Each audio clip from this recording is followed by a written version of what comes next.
Ya, kini saya berada di pos 4 pada ketinggian 1950 ya. Kemudian pada HM yang ke-30. Sayangnya di pos-pos yang disediakan kecuali pos 1 itu tidak ada shelter. Kemudian yang istimewa di sini pada ketinggian ini rupanya di bagian lembah itu terdapat sumber air, walau gemericiknya, gemuruhnya tidak terdengar, tapi berkeyakinan tetesan-tetesan masih kita jumpai. Dan yang cukup membanggakan lagi, tanamannya masih sedemikian timbun sehingga dapat menyediakan oksigen yang kita berikan kepada imbal baliknya kepada publik dunia, khususnya bagi negara-negara yang sudah membantu dananya ke Indonesia dalam rangka transaksi karbon hasil konvensi Rio de Janeiro. Ya. Inilah wajah dan dilihat dari bawah kondisi hutan yang terdapat di Gunung Ciremai. Adapun untuk pendaki lain yang seringkali mengikuti vlog dari pendaki lainnya, di sini memang ada tanda-tanda bagas, namun tidak usah terlalu khawatir karena babi itu selama kita tidak mengganggunya dan dia tidak kelaparan, itu insya Allah kita akan aman. Kita pun juga tidak terganggu. Tanda-tanda babi memang ada, dan itu hal yang lumrah. Bahkan di Gunung Ciremai itu pada ketinggian sampai 2700 masih ada tanda-tanda itu, dan itu hal yang sangat wajar dan tidak perlu dikhawatirkan bagi orang-orang yang masih sementara tertakuti atau miris dengan babi. Babi di sini tidak ganas, jadi mereka mencari makan dengan khususnya kalau ngaduk-aduk itu adalah mendapatkan cacing dan binatang lain sebagai sumber protein bagi mereka, karena babi itu oleh petani sering dijadikan semacam hama karena sering memakan umbi-umbian, baik itu ubi jalar, jagung, dan ubi kayu. Namun karena di sini tidak kita jumpai, kalau di hutan belantara seperti ini ya makan umbian yang ada, dan itu jumlahnya juga cukup beragam. Kemudian mengais-ngais itu juga mendapatkan diantaranya ada anjing tanah atau yang di bahasa Jawa itu dikenal dengan orang-orang, sementara di tempat lain barangkali namanya lain. Kemudian ada khususnya cacing dan binatang lainnya. Jadi bagi pendaki tidak usah terlalu merasa cemas dengan keberadaan babi hutan. Ya, kini saya berada di pos 5 dengan ketinggian 2150. Kemudian fasilitas apa saja yang ada di sini tersedia, walau kondisinya rusak, shelter, namun tidak ada atap karena barangkali selama 2 tahun tidak ada pendakian. Kemudian ini shelter lagi yang barangkali untuk warung kelihatannya, namun tidak ada tanda meja, entah kalau dalam kondisi normal. Dan di sini juga dimungkinkan orang melakukan perkemahan karena cukup luas hanya. Dan di sini ada semacam peringatan pendakian hanya boleh dilakukan pada mulai jam 15.30 atau jam setengah 4 ya, setengah 4. Nah, ini maksudnya adalah ketika memasuki naik itu hanya pada batas ini. Jadi nanti sampai ke pos 8 masih kurang lebih ya, sunset memang masih memungkinkan terjangkau, tetapi lebih dari itu seyogianya sudah ngecamp. Boleh di sini di informasinya di pos 8 juga ada camp area ya. Itu sekedar tambahan untuk hiker semuanya yang menonton acara ini. Sobat hiker yang saya cintai, ini saya di kurang lebih 50 meter dari pos 5. Memang menurut info dari pihak petugas itu ada sumber air, dan ternyata memang hanya kurang lebih 2 meter dari lintasan ke pos selanjutnya ke puncak itu ada sumber air yang cukup besar. Entah ini pada musim kemarau apakah masih mengalir atau tidak, tetapi tampak sekali bahwa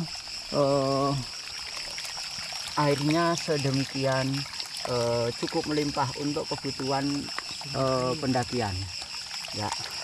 Mudah-mudahan saja nanti akan info lebih lanjut akan saya tanyakan kepada pihak petugas. Itu teman kami Ari Mustafa memanfaatkan air ini untuk minum rupanya ya, karena barangkali di samping mendapatkan kesegaran juga antusias, karena memang di mata para pendaki itu air yang ada di pegunungan ini karena memang ini memang benar-benar dapat diminum. Dan ini ada 2 versi, kalau Mas Ari Mustafa nganggapnya seperti es, kalau saya sih biasa. Saya biasa, hanya memang saya karena ini tidak langsung meminum, bukannya apa-apa, hanya memang ya karena faktor usia lah gitu. Ya, terima kasih. Begini info, dan barangkali sampai jalur di atasnya masih dapat kita nikmati. Jadi keistimewaan dari jalur Kiara ya, Kiara Jenggot ini, Kiara Jenggot ini ada di atas pos 5 itu ada sumber air yang mengalir. Mudah-mudahan ini di musim kemarau juga tetap mengalir, walau tetes sekalipun sudah sangat membantu di mata pendaki. Tepat di sebelah kanan saya masih kita jumpai sumber air, dan disinilah barangkali yang dimaksud adalah Kiara Jenggot. Itu yang dimaksud ini hampir semua tanamannya berjenggot, sejenis lumut yang menyertai tanaman, dan ini hampir semua tanaman memang berlumut ya. Kita saksikan dan kita lihat dari dekat ya. Ini ternyata semuanya, baik tanaman yang kecil maupun yang besar, sampai ke dahan, bahkan sampai ke ranting-rantingnya, termasuk yang tanaman-tanaman yang berusia tua. Itu semuanya berjenggot. Inilah yang barangkali menyebabkan masyarakat menamainya sebagai base camp Kiara Jenggot. Untuk arti Kiara, Mas, tahu? Kiara itu kayu lama. Oh, kayu lama. Kiara itu kayu lama ya. Jadi ternyata memang barangkali yang dimaksud adalah kayu besar, kayu lama, atau memang dahulu barangkali ada yang kayu Kiara atau kayu lama, atau yang memang sudah lapuk atau bagaimana dahulu, karena usianya yang sangat tua, ataupun tanaman yang saat ini masih tumbuh tetapi sudah tua dan dicirikan oleh atau ada ciri jenggotnya. Itulah yang menyebabkan basecamp ini dikenal dengan basecamp Kiara Jenggot. Itu kita saksikan sampai ke atas. Ya, kini saya berada di pos persimpangan antara pos 7 persimpangan antara jalur Kiara Jenggot dan jalur Pemancar. Ya, di tempat ini kita tinggal sudah pada ketinggian 2608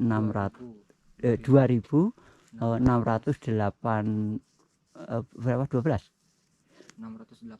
688. Kemudian nanti kita tinggal sekitar 120 meter lagi sudah sampai di puncak ya. Hanya memang di menjelang pos 7 ini medannya cukup terjal. Kalau di yang pos sama terjalnya, tapi untuk yang melalui jalur Pemancar itu memang relatif lebih nyaman untuk dilewati ya. Ya, kita lanjut melanjutkan perjalanan ke pos 8 yang merupakan pos terakhir dari Gunung Ciremai ini. Ini baru mendapati Edelweiss 1. Ini masuk Edelweiss itu kayaknya. Nah, tapi yang jenis varietas tertentu.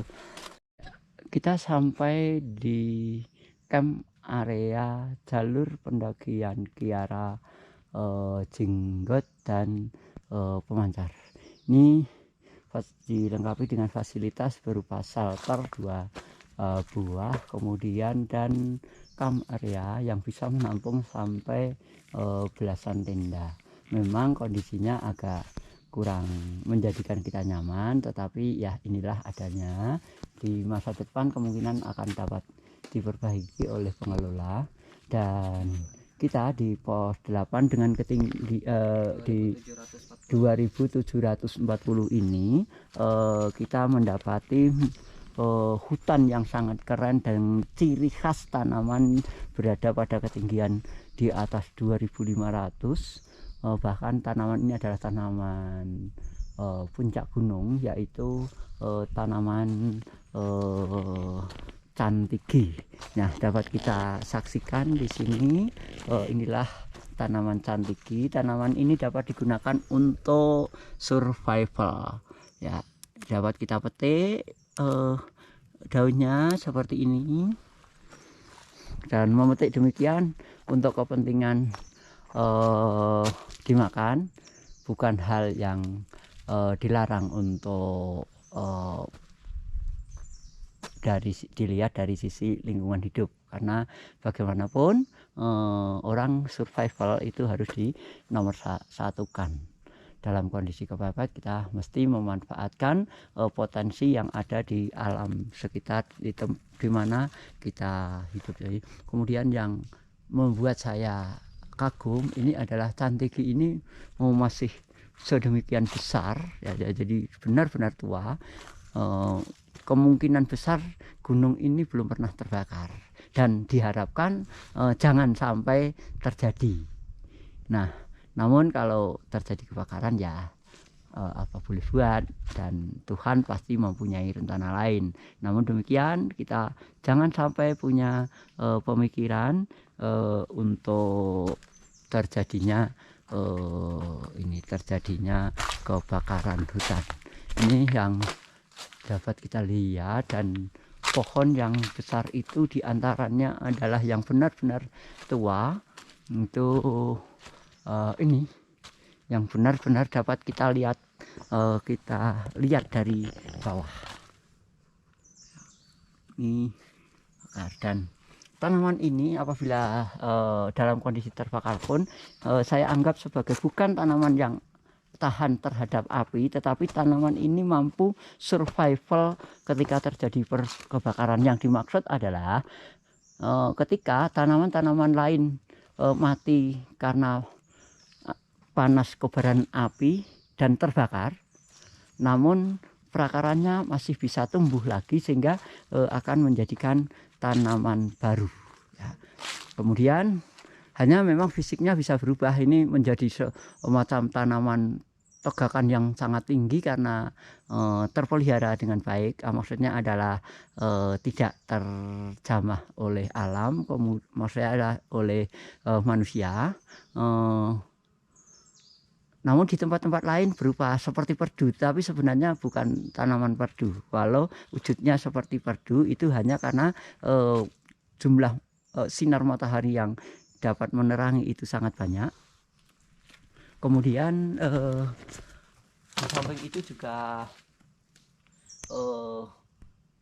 sinar matahari yang sedemikian banyak serta tidak berkompetisi dengan tanaman lainnya, sehingga memungkinkan tanaman itu seolah menjadi tanaman yang menjadi tanaman yang seolah seperti bentuk perdu.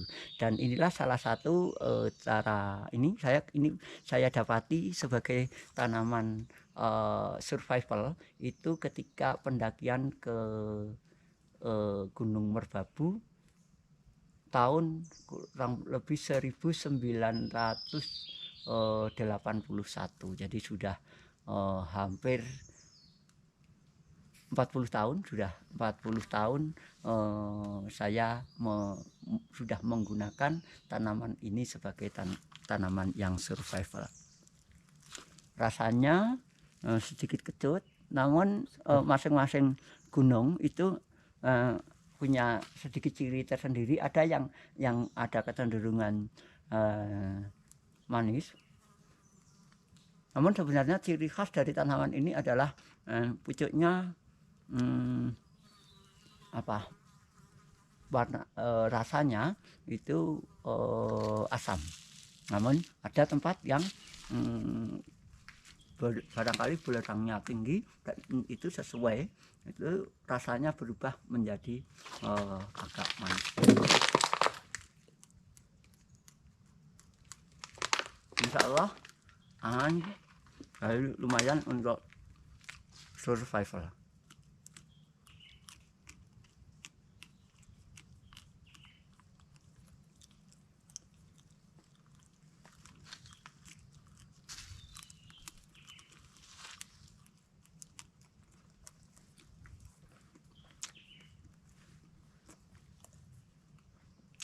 Dan ujung pucuk ini tadi benar-benar saya telan, bukan saya keluarkan lagi, karena memang saya benar-benar sudah memanfaatkan cantigi untuk survival. Benar-benar saya kala itu cadangan air dan makanan sudah terbatas, belum habis tapi sudah terbatas, sementara perut sudah lapar, maka saya mencoba tanaman ini untuk survival. Saya makan, kondisi perut terganjal, tidak ada gejala keracunan, maka kemudian satu rombongan saya instruksikan untuk memakan tanaman ini. Demikian, terima kasih. Oke.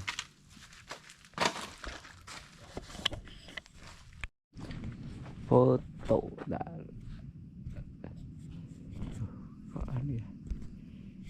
kok langsung ke video.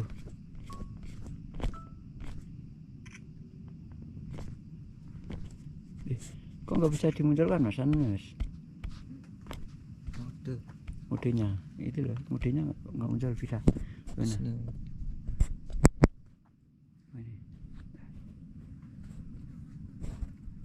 Mau untuk foto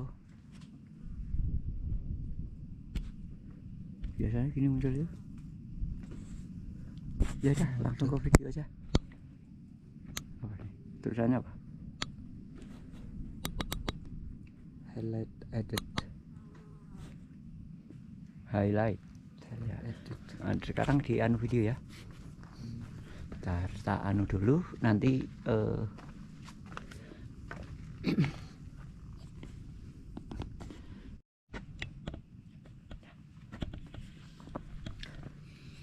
Video. Kalau tadi view-nya baru itu, sini belum ada saya. Ya, mulai. Itu video. Oh, anu aja di. Ya ini saya berada di puncak Gunung Cikuray. dengan ketinggian 2821 mdpl, dan inilah puncaknya yang dapat kita saksikan pada kali ini ya. Foto nggak bisa ambil ya, itu sekarang kayaknya sudah nggak ngambil, dimatikan aja, dimatikan powernya.